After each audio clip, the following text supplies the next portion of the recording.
Hello, guys, and welcome to another video of Driving with Dr. Sil. I think we're going to talk about weed today. Weed. Yeah, I've had a patient just this week ask me if they could smoke weed whilst they're on leave from the ward, which is a tricky question because, technically weed isn't illegal in where I live in Australia. Although it is illegal to sell it. It's not illegal to smoke it or to possess it to an amount at least. And you can actually have two of your own plants, I believe. But anyway, weed is a very complicated subject in mental health, and I think we should chat about it. And I'm very keen to hear all of your opinions in the comments below around how weed has either affected you or people you know with mental illness and how it's made it better or worse or whatever. And I think the key theme to remember here is that it's complicated. It's complicated. There's no easy um, answers to weed and mental health. And in some people it has helped, and on other people it definitely has harmed. Uh, so where to begin? I think the first place to begin is to really realize that weed is not a drug. Weed is a cocktail of different drugs. The plant itself has a lot of different psychoactive chemicals in it. I'm pretty sure over 100. I haven't done any fact checking before this video. I'm just having more of a conversational style video with you guys. But lots of different psychoactive compounds in weed, each probably having their own influence and effect on different mental illnesses. And so the two that are most talked about is the CBD, the cannabidiol, and THC. And it's it is said that and I guess you could say that in most people, the THC is more of the psychoactive, hallucinogenic, psychotic kind of experiences where you might see and hear and you know uh, have perceptual abnormalities, whereas the CBD is often talked more about the chemical that's more related to feeling more um, more not sedated but relaxed and chilled and anxiolytic, no anxiety and calm.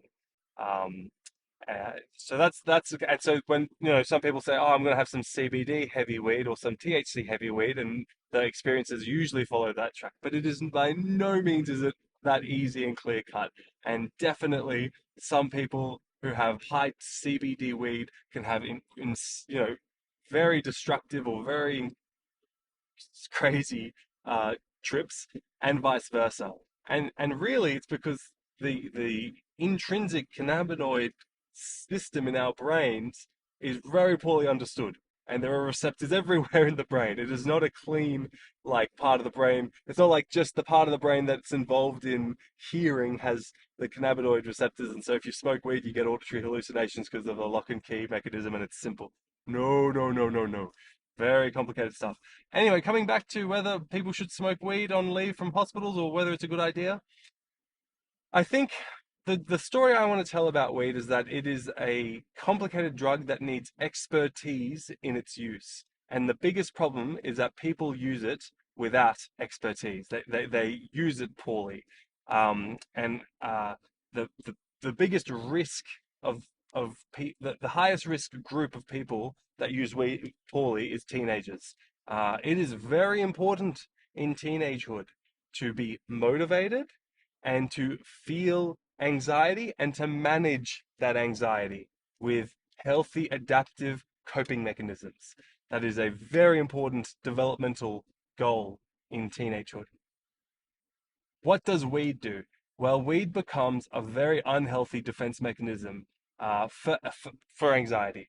The story I've seen time and time again is I'm a teenager, I smoke weed at a party once, it's cool. Then I start doing it just on weekends. Then I start doing it sometimes in the week if I've had a bad day.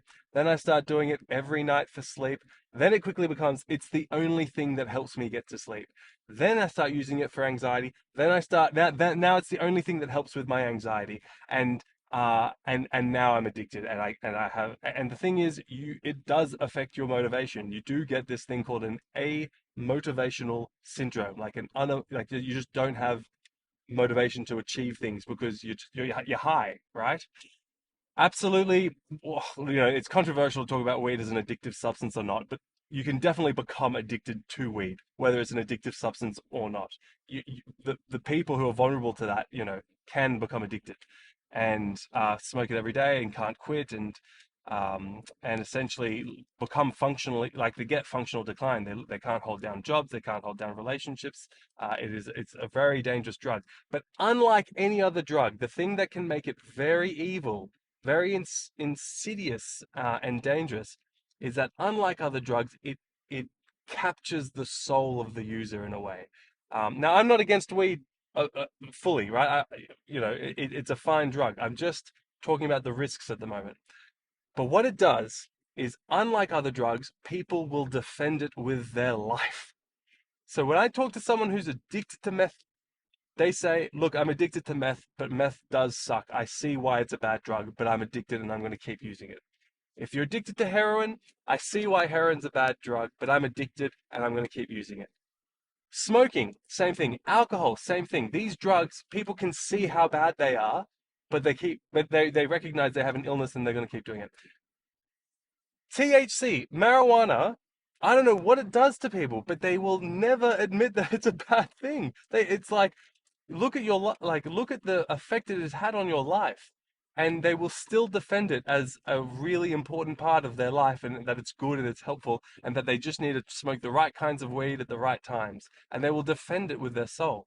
Now, this is generalizations, and this isn't true for everyone, and weed can definitely be very helpful for some people with mental illness, but this is the risk that some people fall, especially if it's for the management of depression, anxiety in teenagers. So I am, look, I'm a doctor in training. I'm not a full-fledged drug and alcohol specialist psychiatrist. I'm in the training program, so I work every day with people who have addictions and who are on the mental health wards. But I can say that I've never seen a good indication for marijuana in a teenager. There's always a better solution. And I'm talking about marijuana, like medicinal marijuana. I'm not talking about CBD oil for chronic pain and cancer or something like that, which has its own evidence base and is very effective. Um, but yeah, so I just wanted to talk about that story because it's a common thing. So using weed, I guess the point is it needs expertise, and I also think the people like this isn't a realistic law, but I think that you should have your life going in the right direction before you even have your first puff. Because if you're a teenager and you don't know what you want to do, well, then you shouldn't have the right to smoke weed yet. Weed is a drug that you need to earn because it will affect your motivation to achieve goals. It will make you less stressed about failing. Um, Now, is that a good thing or a bad thing? I think it's ultimately a bad thing because then people do essentially, become withdrawn from society. They become angry at society and they just smoke, smoke, smoke. Anyway, I guess I'm projecting from things I've seen rather than an evidence base right now. And that's why this is conversational, not, this isn't like a psychiatric guideline. But I'm keen to hear what you guys think about that. So I think it's a drug that you don't really know how it's going to affect you. Some people get paranoid, some people get happy, some people get hallucinations, and you don't really know what's going to happen for you, and you don't really know how a high CBD versus a high THC kind of weed will affect you. So if you're going to be if you're going to use weed, it's a drug that you need to kind of experiment with to see what levels. Start with low doses to see how it influences you, so that you don't just get freaking high and then go into a drug-induced psychosis or intoxicated state and start running around attacking people because you're paranoid. Which does happen. A lot of people kind of call that hyperbole or like fear mongering, but I'm seeing these people in hospital. Some people just can't smoke weed. And if it takes you out of reality fully, then that's probably not a good thing. Try a very low dose when you're starting. Uh, anyway, I've just lost my train of thought, but I think it's just to say that you want to really have your life on course and then use weed recreationally at a minimal amount if you need to. Now, there's this whole world of medicinal marijuana, and is it causing more harm than good? I don't know. I don't know, but I do know that I've met psychiatrists who have said that weed is the main cause of anxiety in young people because the day after there is a withdrawal syndrome. There is higher levels of cortisol. There is higher levels of stress, and the way that they have learned to manage stress is through using weed. So, I'm not fully against weed when it's used not too much and used with finesse and skill and in a way that doesn't affect people's function in jobs and relationships. Like, so weed has a place in society, I think, but I am against weed that makes people, well, that is used instead of as a thing to augment life, to escape from life. That's it. It shouldn't be used as a thing to it shouldn't be used as a defense mechanism to run away. It should be used as something to augment life. And really, I don't think anyone under the age of 25 probably should be smoking weed, because your frontal cortex ain't finished developing, and you need the kind of um what do I want to say? You need to you need to have your life at least started on the right track before you can use it sparsely, like a little bit every now and then. Anyway, I'm sure this is pretty controversial for people who just freaking love weed and smoke it every day and have no troubles with it. And if your life's working, then all good. But I think if someone who's smoking weed daily is finding that their life isn't doing so well, you really have to look at the role of marijuana in that functional decline. Um, yeah. But I mean, I've still got 10 minutes in this drive, so I'm just going to keep ranting on. Weed, I mean, if I had to choose a drug for society to pick either between alcohol and weed, I would choose weed, right? Weed is, yeah, so much better than alcohol. Alcohol is a horrible drug. It is so insidiously damaging. You think that you have two glasses of wine with dinner and you're fine. It definitely screws up your sleep. You have these micro like your sleep's poor. You do have these micro hangovers the day after. It's addictive. It's depressive. So there's no if you're experiencing depression and you drink, this is what I've heard psychiatrists say. There is no antidepressant strong enough to outdo the pro-depressing effects of alcohol. So really, if you're drinking and you're depressed, the first thing you've got to do is to stop drinking. And it's so hard to stop drinking if you are addicted. Uh, it's one of just addiction in general. It grasps the core of the brain, that is the pathway of motivation, the mesolimbic pathway. It grasps it, and even if you don't want to, you have to. And so that's why thank gosh, there's effective medicines out there which people don't know about. Like, to quit drinking, there are effective medicines out there to help people quit drinking if they want to quit drinking. I've got friends who say, "Why would I go see a doctor if I'm having problems with alcohol?" It's like, dude, that is a health and medical expertise. There are drug and alcohol consultants. They specialize in managing, detox and stopping and ceasing drugs and alcohol. The hardest drug I think to stop is probably meth, because there's just no. First of all, it's dopaminergic on the motivational pathway system. It like it, which is a dopaminergic system. If you listen to Andrew Huberman, or they always talk about how good dopamine is. Um, Dopamine's okay to a level, but you do not want too much. If you have too much dopamine, you go psychotic, and that's why a lot of antipsychotics are anti-dopamine drugs. We'll talk about that in another drive. But um, we're talking about meth being the hardest drug to quit. I think so. I think because it's so addictive and there's no good withdrawal, or there's no good drug to replace it with. So if you're hooked on heroin, you can go on a methadone program, which is like a really long acting opioid so that you don't get acute withdrawals. But it kind of just holds you so you don't get too addicted. Well, so you don't get too many withdrawals. Um, and there's, buprenorphine and others, but there's a new one now. I haven't had to deal with this one yet, but there's a new one coming out, which is like an opioid system modulator, now mifedine or something. Correct me in the comments if you know what it is. Um, and even alcohol has good drugs. There's acamprosate, disulfiram, um, naltrexone, and also there's some other, like, that other drug I was talking about is used in alcohol withdrawals in the UK as well.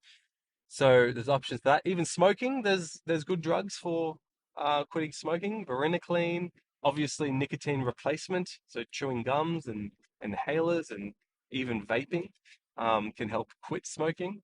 The big problem with vaping is that everyone's bloody doing it when they weren't smoking. So it's like, look, vaping is probably overall better than smoking if you're doing it in the same amounts and you have to compare head to head. Some people disagree with that, but from what I've seen, I think that is the case, that it's the better of the two. But the problem with vaping, first of all, it's more culturally accessible, and like you can just do it everywhere. Like people just do it inside, and so people do it while they're sleeping. I was just hearing the story of someone who has to vape and wake up twice a night to have a vape. And so you become super dependent on this device, which absorbs so much of your attention, and it becomes a bad defense mechanism again. You just start vaping to kind of not focus on things. If you're stressed, you just vape and it distracts you, as opposed to finding healthier defense mechanisms. So vaping's okay if you're going from smoking to quitting and you're using vaping in the interim, but it's not great because it's also making a lot of people who never smoked, they just try vaping out and they go, oh, this is like easy, and now they get hooked on vaping and they get a nicotine dependence. And it can just be so insidious. It's also really hard to measure how much you're having. Like I find that when I'm taking a vaping history, like packets, I can ask people easily like how many packets of cigarettes do you have, but how much do you vape? That's a hard thing to answer, because the vapes come in different sizes. And I haven't, this is new. I don't know how many cigarettes is in a vape. If you guys know, please put it in the comments. Anyway, I just thought I'd take this drive to talk about drugs. Don't do weed until you're 25. Do it cautiously if you're going to. And what else? There are plenty of options if you want to stop alcohol. I don't think I talked enough about my views with alcohol and how bad it is because of how much cultural reinforcement there is around it, and how even one or two drinks a night affects your sleep and increases your risks of cancer and just makes you less effective the next day. It's just a terrible drug. And the high you get with alcohol is not that good. Like you're drunk and disinhibited. You usually regret what you do. You do feel a bit euphoric, we've all been a little bit tipsy and done a little bit of, you're a bit more impulsive and you might do things, you might be less socially anxious and that kind of thing. Um, but it just comes at a price. I think that's, at the end of the day, you have to be mature in the sense that things just come at a price. And I'm not saying for people to just live perfectly protected lives, but just to be aware so that you're having informed consent. So you know what the price of having a glass of wine every night is, which is a very big price. But for, like, me myself, I do drink alcohol, but I definitely avoid like long-term small amounts. The hardest thing to do is to order a soda water when everyone else is ordering beers. And so I'll always do that, but then if everyone gives me crap, I'll just, I don't want to draw that much attention to myself, so I'll cave. I'll just go in, I'll just accept the peer pressure and get a beer. So stupid. What? We should just always let each other drink whatever the hell they want to drink.